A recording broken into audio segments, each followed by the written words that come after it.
आराध्य को वंदना। सम्मानित मंच, उपस्थित भाइयों और बहनों, आज हम एक विशेष उत्साह आनंद के साथ मिल रहे हैं। हमने पर्युषण किए, अंदर की सफाई की, 10 लक्षण की साधना की, भीतर को पवित्र किया और उस पवित्र विचारों के साथ आज हम यहाँ इस हॉल में, इस धर्म सभा में मिल रहे हैं। बड़े आनंद की बात है। हम सब यहाँ पहले से मिल चुके हैं और हमारे आज कई गेस्ट इंडिया से आए हैं, उनसे आज हम मिल रहे हैं। मैं आपको आज, क्योंकि हमारा ये अंतिम प्रवास का अंतिम प्रवचन है यहाँ संक्षेप में, फिर तो स्वामी श्रुत प्रज्ञ जी यहाँ कंटिन्यू करेंगे। आपको ये भी अच्छी प्रसन्नता की बात है कि यहाँ साइलेंस नहीं आएगी, यहाँ फिर जिन वाणी मुखर रहेगी। हम आपके लिए कामना करते हैं कि आपको धर्म का लाभ हो। क्या हो धर्म का लाभ? क्या होगा धर्म से? एक छोटी सी इतिहास की कहानी है। उज्जैन के राजा विक्रमादित्य, उज्जैन में आचार्य सिद्धसेन जी थे। नाम सुना होगा आपने, आचार्य सिद्धसेन बड़े प्रतापी आचार्य हुए जैन धर्म के। एक दिन दोनों एक रास्ते पे मिल गए। विक्रमादित्य राजा ने दूर से देखा कि ये आचार्य सिद्धसेन जी हैं। घोड़े से नीचे उतरे, प्रणाम किया। आचार्य जी ने आशीर्वाद दिया, धर्म लाभ। आपने भी कई बार धर्म लाभ आशीर्वाद लिया होगा। राजा का चेहरा बदल गया। उन्होंने सोचा कि मुझे धर्म लाभ का आशीर्वाद क्यों दिया, मुझे आशीर्वाद देना चाहिए कुछ और।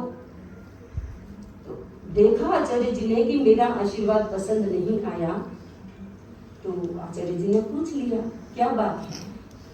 मैत्री भाव थी दोनों में।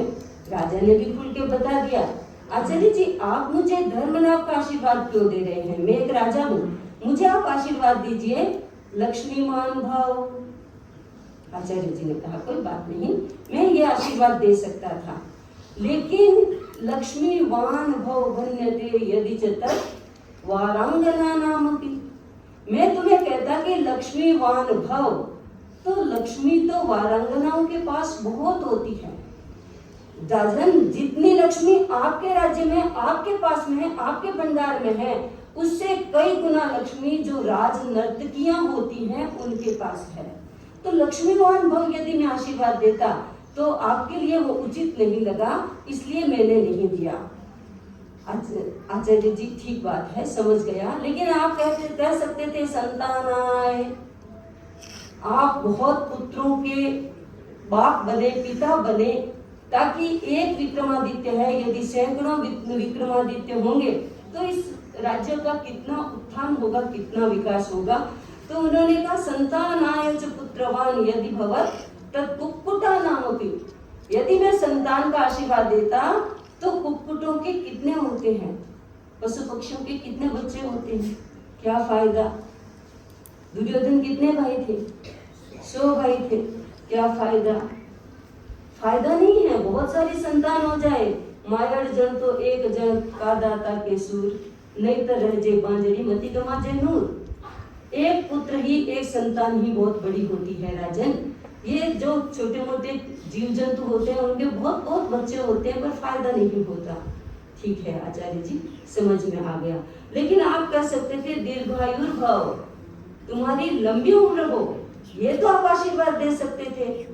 हाँ, मैं ये आशीर्वाद दे सकता था, लेकिन मैं आपके लिए ये उचित नहीं समझा, क्योंकि दीर्घायुर्भव भन्यते यदि पुनस्तन नारकाणामपि।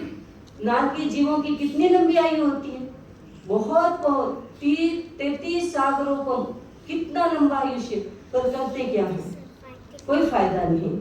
इसलिए हे राजन, मैंने आपको ये आशीर्वाद दिया कि तस्मात् सर्व सुख प्रदोस्तु भवताम श्री धर्म लाभो श्रियः। मैंने इसलिए कहा कि सारे सुख देने वाला, आप सांसारिक सुखों की बात करें, आप आध्यात्मिक सुखों की बात करें, सारे सुख, अच्छा परिवार, अच्छा पैसा, अच्छा स्वास्थ्य, अच्छा रूप, सारे के सारे एक ही आशीर्वाद में होते हैं, वो है श्री धर्म लाभ। तो हम आपके लिए कामना ये करते हैं कि आपको धर्म लाभ हो, आपके जीवन में हमेशा धर्म बढ़ता रहे। इस बार हमने ऐसी जगह पर्यूषण किया जिस समाज की फाउंडेशन स्माइलिंग फाउंडेशन है। अभी भाई साहब कह रहे थे कि यहाँ जो हमारे फाउंडर मेंबर जो नगीन भाई है, ये स्माइलिंग फेस है, तो जिसकी फाउंडेशन स्माइलिंग होती है उसके फूल हमेशा खिलते हैं। और उसके फूल कैसे खिलते हैं? हमने यहाँ समाज की सोसाइटी में इस कमेटी को देखा, यहाँ पर बेनन भाई के अभी अध्यक्षीय में जो पूरी टीम है और उनके पास प्रेसिडेंट परेश भाई है, उनकी टीम है, लेडीज की टीम है, इनमें हम देखा ये फूल की तरह खिल रहे हैं। जो फूल की तरह क्यों खिल रहे हैं कि फाउंडेशन में स्माइलिंग है, और ये स्माइलिंग आपकी बढ़ती रहे, वैसी ही जैसी अभी है उससे ज्यादा और बढ़ती रहे। तो आपका समाज, हम इस समाज में इस बार पहली बार पर्यूषण किए और हमने इस समाज को देखा कि इस समाज में समरसता है, इस समाज में सरलता है, इस समाज में स्नेह है। इसलिए ये चीजें जहाँ होती हैं वहाँ सत्संग सफल हो जाता है, क्योंकि सत्संग का फायदा होता है कि हमारे मानसिक स्तर को क्लीन कर दे। उसके लिए हमने इस बार दो प्रवचन के टॉपिक रखे, एक रखा लेश्य का ताकि हम अपने ओरा को क्लीन कर सकें, और एक आध्यात्मिक चिकित्सा का जिससे हम समझ सकें कि रोग कहाँ है और कहाँ जाकर के उसको ठीक करना है। तो हमारा मन कई बार हमारे साथ ट्रिक खेलता है, हम उस ट्रिक को समझ सकें कैसे ट्रिक खेलता है। उसकी एक छोटी सी बात कर करके मैं अपनी बात संपन्न करती हूँ कि एक बार एक इंसान को ले ऑफ मिल गया। उसने सोचा कि अब क्या काम करूं, आमदनी तो चाहिए, डोनेशन के लिए भी चाहिए और जीवन के लिए भी चाहिए, तो अब क्या काम करूं। तो उसने एक सोचा कि मैं वैद्य बन जाऊं, चिकित्सा तो सबको चाहिए, शरीर बीमार होता है तो डॉक्टर के पास जाना, तो मैं वैद्य बन जाता हूँ, इसलिए वैद्यगिरी करूंगा तो ठीक रहेगा। पर उस वैद्यगिरी जानता नहीं था, तो उसने वहां ट्रिक खेली। अब ट्रिक खेली तो ठीक है, कोई बात नहीं, बोर्ड लगा दिया सब रोगों का इलाज, और यदि हमारे इलाज से ठीक नहीं होते हैं तो आपकी फीस डबल होकर के आपके पास आ जाएगी, हम रिटर्न कर देंगे, पैसा रिटर्न कर देंगे। ये पॉलिसी बना करके और उसने बोर्ड लगा दिया। अब लोग आने लगे, तो जो आते हैं वो भी स्वस्थ मानसिक से थोड़ी आएंगे सब। यदि तुम्हारे अंदर सफाई नहीं है तो आने वाले के अंदर भी सफाई कहाँ से होगी। एक इंसान ने सोचा कि ये रिटर्न पैसा मिलेगा तो मैं ऐसा करता हूँ कि इससे मैं भी बिजनेस कर लेता हूँ। अब कैसे बिजनेस करता है एक इंसान, वो जिसके मन में ये क्वेश्चन आया, वो आया, वैद्य जी मेरी स्वास्थ्य ठीक नहीं है। क्या हुआ भाई?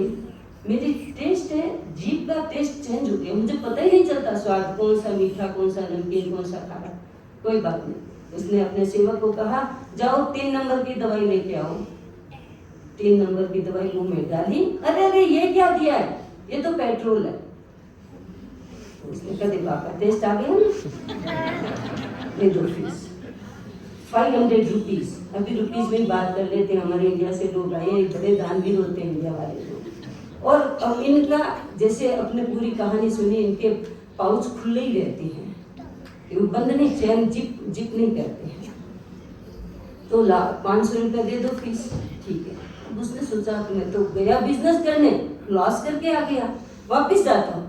6 महीने के बाद वापिस गया कि इस बार डबल लेके आऊंगा। वैद्य जी मेरे तबीयत ठीक नहीं है। क्या हुआ भाई? तो मेरी स्मृति अच्छी नहीं रहती, मुझे कुछ याद ही नहीं रहता है, किसको दे देता हूँ, किसको ले लेता हूँ, पैसे देता हूँ, याद ही नहीं आता है किसको क्या दिया, तो मेरी स्मृति ठीक नहीं है। कोई बात नहीं, इसका इलाज है, मेरे पास बिल्कुल इलाज है। आपने सेवकों का लाओ 3 नंबर दवाई। वैद्य जी ये तो पिछली बार भी दी थी मुझे। अच्छा देखो तुम्हारी स्मृति आ गई ना, ठीक हो गया, इलाज हो गया। देखो मेरे क्लिनिक में आने मात्र से इलाज होता है, इसलिए तो वरी मत करो, अब तुम ठीक रहोगे, तुम्हारी स्मृति कभी नहीं जाएगी। चला गया, उसने कहा $1000 1000 रुपीज होकर के आ गए। लेकिन खोना तो नहीं है, वो भी पक्का बनिया था, खोना तो नहीं है, लेके डबल आऊंगा। तो अब क्या करेंगे? फिर 6 महीने के बाद भी भूल गया होगा चेहरा, 6 महीने के बाद गया, मेरी जी तबीयत ठीक है, क्या बात है, क्या हुआ, इसे कोई प्रॉब्लम है? इसका तो बड़ी प्रॉब्लम है। क्या हुआ? विजन ही ब्लर हो गया, दिखता ही नहीं है बिल्कुल भी। सामने कोई खड़ा रहता है, ऐसा लगता है कोई छाया है, लेकिन दिखता नहीं है। अच्छा ये बात है, इसका इलाज तो मेरे पास नहीं है। तो फिर क्या करेंगे? कहाँ जाऊँ? कोई बात नहीं, कहीं और खोज, तेरा पैसा वापस देता हूँ। अरे भाई अंदर से लाओ, डबल 500 फीस है तो कितना मिलेगा? 1000 मिलेगा। लाओ भाई 1000 का नोट लेके आओ। अभी तक चलता है या बंद हो गया? चल रहा, बंद हो गया? बंद हो गया। तो पहले की बात है, जब बंद नहीं हुआ था तो 1000 रुपीज लाओ, अंदर से 1000 रुपीज लाओ तो 100 का नोट ला के दे दिया। ठीक, उसको दिया, लो 1000 रुपीज। उसने देखा ये तो 100 का। वेदे जी भूल हो रही है, ये तो 100 का, 1000 का नहीं है, ये भी वापस दे दो। लेकिन हमारा विजन आ गया। तो मानस के अंदर इस तरह की मानसिकता होती है, वो इस धर्म में, धर्म स्थान के आने में पवित्र हो जाती है। और ये पर्यूषण, ये 10 लक्षण हमें इसी पवित्रता की ओर आगे बढ़ाते हैं। तो हम अपने पवित्र मन के साथ, पवित्र आचरण के साथ आगे बढ़ते रहें। और मैं फिर से सबसे क्षमा कामना भी करती हूँ आप सबसे। ये बहुत पवित्र ओकेशन है और हमें यहाँ बहुत अच्छा लगा। हम इस सोसाइटी के लिए कामना करते हैं कि ये हॉल अभी 2 या 2 है, आपका तीसरा चौथा आगे बढ़ता रहे। और ये दानवीर आए हैं तो इनसे भी आप